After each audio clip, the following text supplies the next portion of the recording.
We're at a historic tipping point for women. In October 2017, the hashtag #Metoo spread across the globe. What began as a Hollywood sexual assault scandal sparked a public reckoning around the world. Thousands of women are using two words on social media to identify themselves as survivors of sexual harassment and assault. A watershed moment in our New laws have been passed, and powerful men have been forced to step down. Sorry for the damage that Oxfam has done. Face arrest and conviction. But now, Me Too is igniting wider debates. Day is on the horizon! About the ability of legal systems to deliver justice. The problem here is our systems are not strong enough to back them. About how men should behave around women. We don't know what the rules are, and it turns out that there's way more of them than you thought. And about the battle for gender equality. First you had Me Too, and now you have Now What?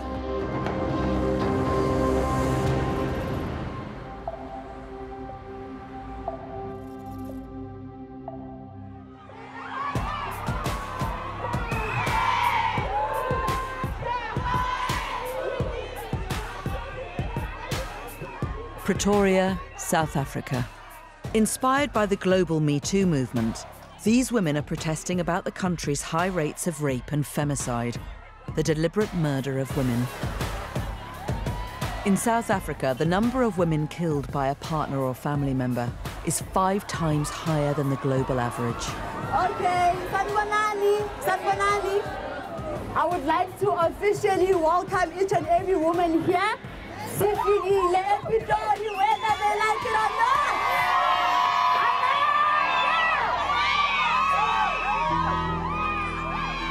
Avella Faye is one of the organisers. Like many of the protesters, Avella has been personally affected by femicide. At the age of 13, I lost my mother to femicide. She was brutally murdered in her own home, and the perpetrators are free. They're roaming the streets. So not only was I failed by someone we knew as a family, but we were failed by the justice system. Here, even a recent president, Jacob Zuma, has been accused of rape. The charges were dropped in court in 2006, but sexual and physical violence have continued to afflict all levels of society. Today, the protesters are marching on the parliament and have demanded a hearing with the current president, Cyril Ramaphosa. We shut the country down! But at the parliament buildings, it's soon clear the president will not be meeting them. We wrote numerous letters to the office of the president requesting their presence today. They decide to snub us, right? So if they decide to snub us, we will show them hell. The president's no-show is little surprise. In this country, the police reported a 7.4% increase in all crimes against women in the last year alone.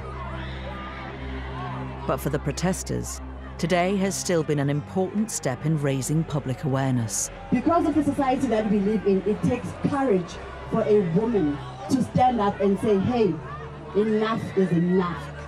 We all deserve a round of applause.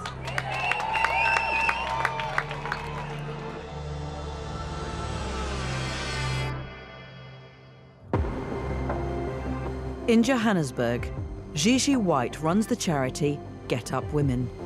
She helps victims of sexual violence whose cases have been dropped by the police. We're off to go and meet 2 ladies who have allegedly been raped by their boss.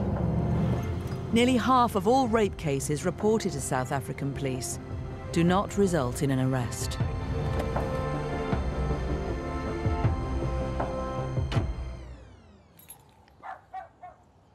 Okay, so before we start, these 2 women allege their boss sexually assaulted them at work. We have got everybody and everything it's going to take to keep you guys safe. Gigi has come with her colleagues Sean and Dave to take statements from them. So he just wants to ask a couple of questions. We have to do this properly. Sean's role is to pass evidence to the police and pressure them to investigate the case properly.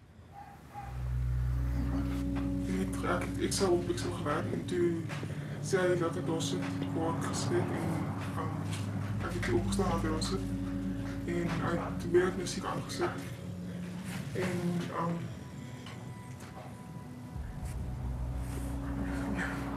Swan, put your tijd. Put your tijd. Scooch up. Scooch up. Come here, dude. Come here.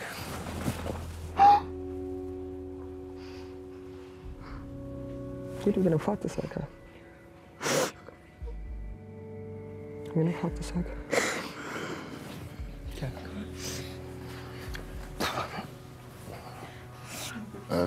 Who did you give the statements to? Did you go to the cops? Yeah. Okay. And where did the case go from there? Hij heeft gezellig mij een hoofdtuur op mij te rekenen. When was this? Dit was 2016. Ja. 2016? Ja. The women suspect their boss bribed the police to drop the investigation. He doesn't know enough people, trust me. He's going to need to know a lot more after this one. It's time to face justice. And we will go through the whole entire thing with you. Every case, every court appearance, we will be there. You will not do this alone. Good. I think this is going to be a lot uglier and a lot bigger than what we first thought. As a third woman has now said she was assaulted by the same boss, Gigi hopes the police can be pushed to reopen this case. But things could hit a familiar brick wall. One of the biggest issues that we have with the cops, everybody's prepared to take a bribe. The number of women asking Gigi for help has increased since Metoo. Yet she's worried there will be no lasting impact in South Africa unless there are more prosecutions. We have this huge big movement that started. Women are getting up, they're telling people exactly what happened and how it happened. And the problem here is our systems are not strong enough to back them. If we don't start getting the prosecution done and getting these women justice, we're just going to end up sliding backwards. In America, the Me Too movement is starting to have an impact on the justice system. A new day is on the horizon. Following the Harvey Weinstein scandal, over 300 public figures have donated millions of dollars to the Time's Up Legal Defense Fund. Women have united to claim that time is up. At these small, unassuming headquarters in Washington, D.C., giant steps are being taken. We've got farm workers, retail, hotel workers, nail salons, poultry workers. American women can apply to the fund for free legal support if they have been sexually harassed or assaulted at work.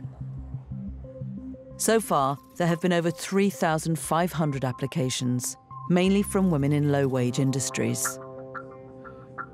Could I get your first and It's up to interns like Noah to field the rising number of calls. These are the list of intakes that we're going to be sending attorneys to. We have it listed as, workplace sexual harassment, other workplace sex discrimination. There's probably at least 30 or 40 here just for today. Some of the claims stretch back decades. The most memorable case I had to deal with was a woman in the military.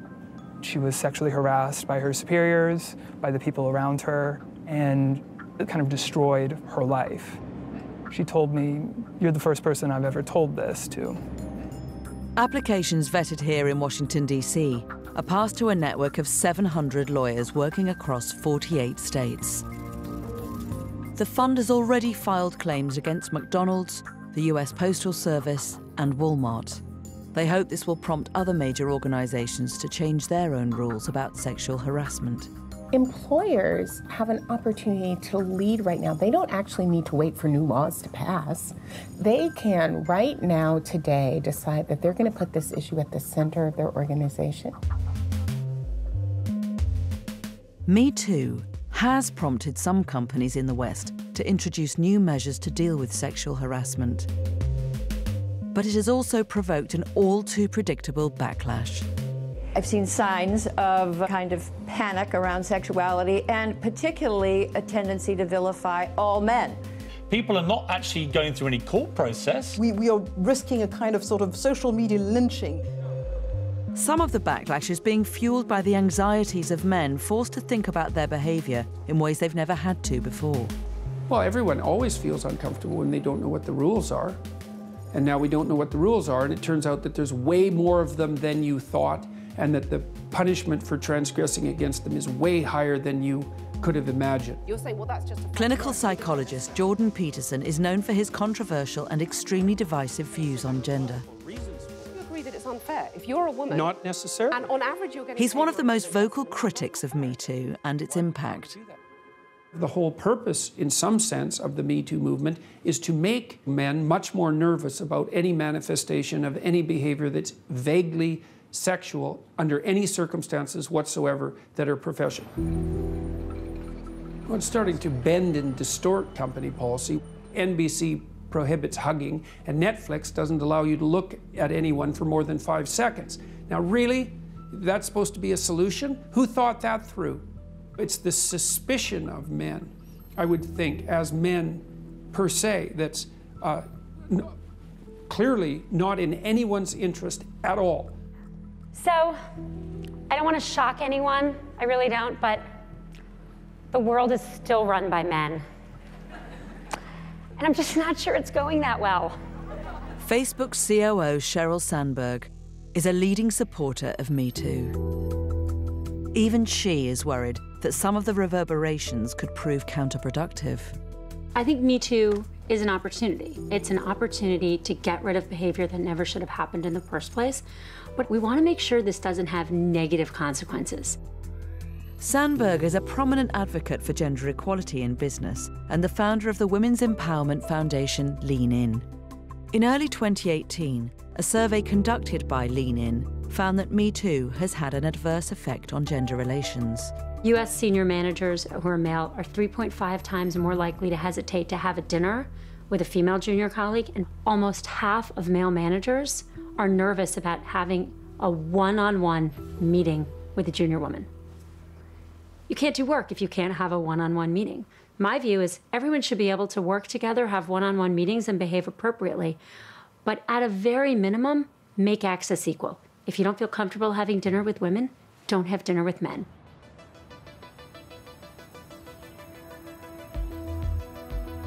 In New York, one pioneering company has come up with an innovative solution to improve relations between sexes in the workplace. There we go. That one is all set up. Morgan Mercer is the founder of Vantage Point.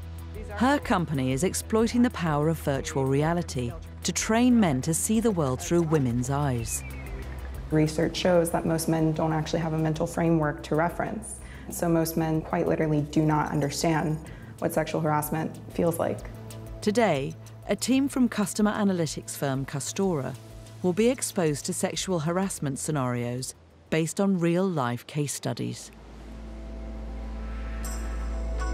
Great, great, great. This is going to be a great year. Rachel, one really important note. Remember, it's a party, so pack something fitting. A lot of times with sexual harassment, it's the buildup, the body language and the feeling of the elephant in the room. I honestly don't know if I want to go anymore. What do you mean? We've been working on this for months. And what about all the after parties? Well, honestly, look, that's part of it. James was texting me all night, asking me what I'm gonna wear. So what did you guys think of it? I was shocked at how real it actually felt. Yeah. Look at you, and it just the whole how quickly a seemingly non-harmful conversation about going out as a team or something, or having fun as a team can turn into awkwardness and harassment. It feels like it could be here. That bench they have, I've seen it a million startup offices. A man was sitting too close to a woman, and it was right next to me, right? So I felt pretty uncomfortable. And also her reactions to some of the comments too, you could pick up on some of those cues. So the discussions that have taken place in this past year especially, I think people are innovating in ways to facilitate better conversations, like using technology. Stuff like this is incredibly important right now. Large companies, including Google and PricewaterhouseCoopers, have expressed interest in using this VR technology to train their workforces, as has the US Congress. It all points to an important shift. I think that we're at a pivotal point in society where women's roles are being questioned. We have fought for rights, and now we're fighting for equality in the workplace.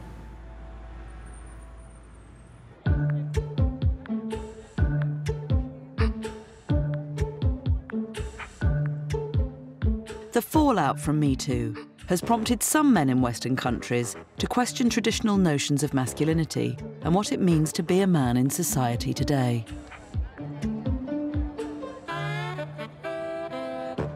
In Britain, former filmmaker David Fuller recently founded an alternative men's collective focused on challenging conventional forms of male behaviour. Thanks for coming. Could you come in a little bit? Let's make it a little bit more cosy. Men are being challenged culturally right now, and I think the right response to that is to up our game. At an arts festival in southern England, David is running a workshop promoting what he sees as the solution to the issues raised by Me Too. Gender is a really hot topic right now, and a lot of the things that we're seeing out there and a lot of the anger that is being felt, I think is towards men who are not really showing up. For me, the solution to the times is not to sort of shame masculinity. It's to really re-find healthy masculinity. And David believes the key to this is teaching men to be more open and communicative about their feelings. To this whole process that we're going through, it's about how we hold ourselves back. The argument goes, if more men improve their emotional intelligence, relations with women will improve, and this will result in greater harmony between the sexes. I always compare myself to my peers, my friends. You know, I want to be responsible, but of course what that means is you sacrifice a lot of things in the present because you're always trying to make sure the future is going to be okay. I'm always amazed at how quickly men open up in our workshops. In society, we're supposed to be a bit sort of tougher and that kind of stuff, so to kind of be able to let that go and just be able to be ourselves, felt in a safe environment to be however you wanted to be and not that you're being judged.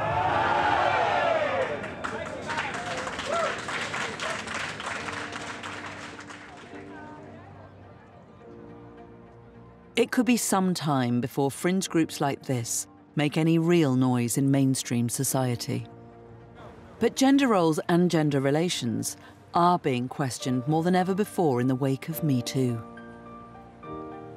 Me Too started as a conversation about sexual harassment in the workplace, but really it sheds light on that problem and an underlying fundamental problem, the lack of power that women have historically had.